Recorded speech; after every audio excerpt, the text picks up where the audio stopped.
He can go for this ride if he wants to. That's what, I can't remember what preacher I heard on the TV. He said, tell the devil, no, that was Michael Baker. He said, tell the devil, if y'all believe in the devil, he said, tell him if he going with me, you gonna hang around, you have to witness this good ride. Mm-hmm.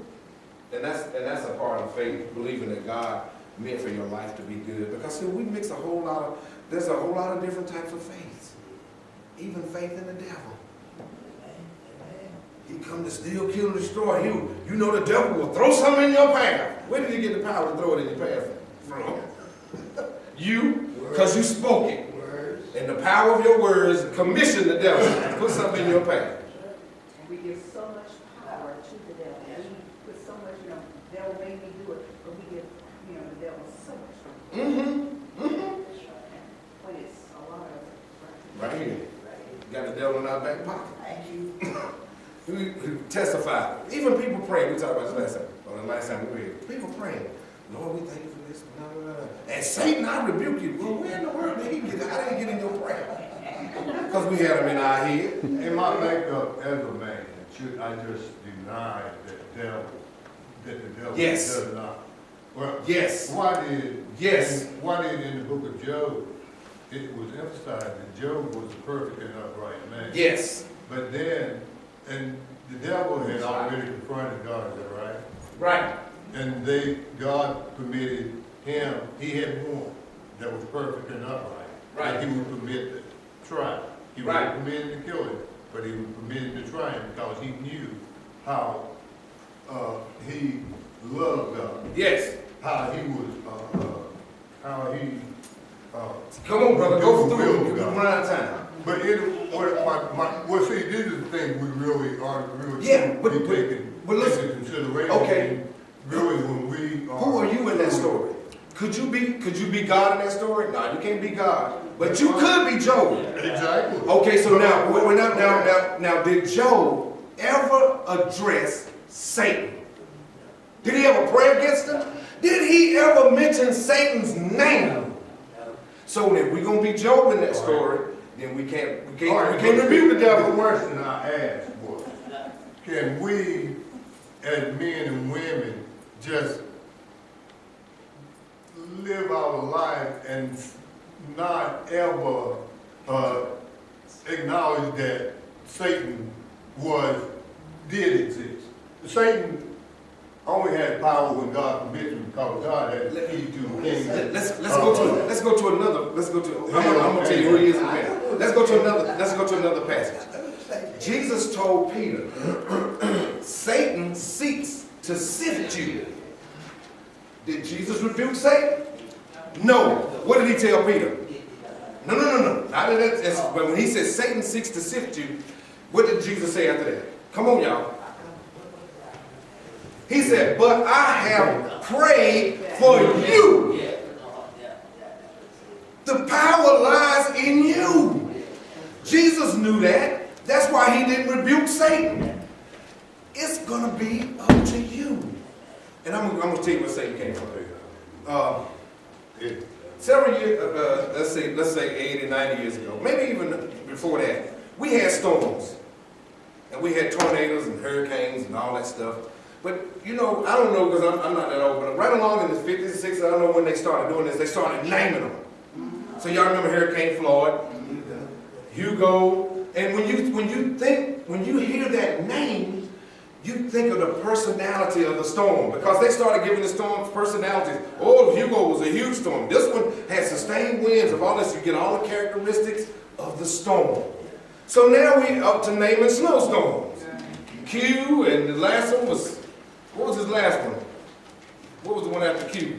There's one coming through again. I mean, we may be up to S now. I'm not sure. But they name the storms, and they tell you the characteristics of it. And the storm is just a storm. But we give it a name, we give it character, we give it power, because we started warning people, Hurricane Sandy, Hurricane Sandy, Hurricane Sandy. And people were moving, leaving. When Katrina hit New Orleans, we remember when I say that name, some of us in our minds are thinking, wow, we remember seeing the pictures of people in the Superdome. The old lady that was in the wheelchair that they had left, died in a wheelchair. All that kind of stuff comes to mind because of the characteristics and the name.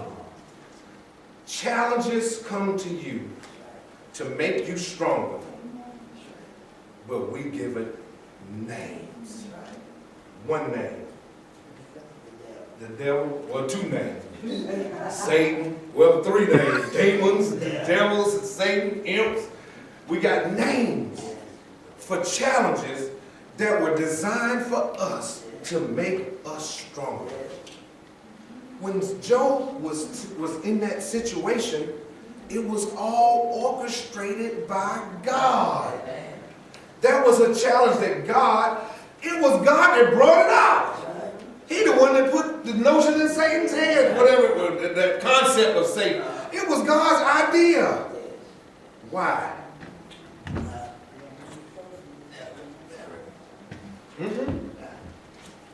Because God is the one that orchestrates. So whenever the challenge comes, it ain't Satan, it's God. God said, stand up and fight. Get stronger. Yeah, sometimes you need to just stand still. Lord, I was thinking about this morning. Sometimes He's saying stand still. Sometimes He's saying move forward. Sometimes God is saying back up. These challenges come to us. Don't name it. Don't name it. You ain't got to claim it. Well, you can't. You know it's a sign. If it got past the conversation between Satan and God, if it got past that hedge that God had built for you, it's yours. It's the sign. It's yours. Like you said, God sends something to us to make us strong and get us out of that weak. Yeah. And sometimes to show you how strong you are. Sometimes we need to know how strong we are.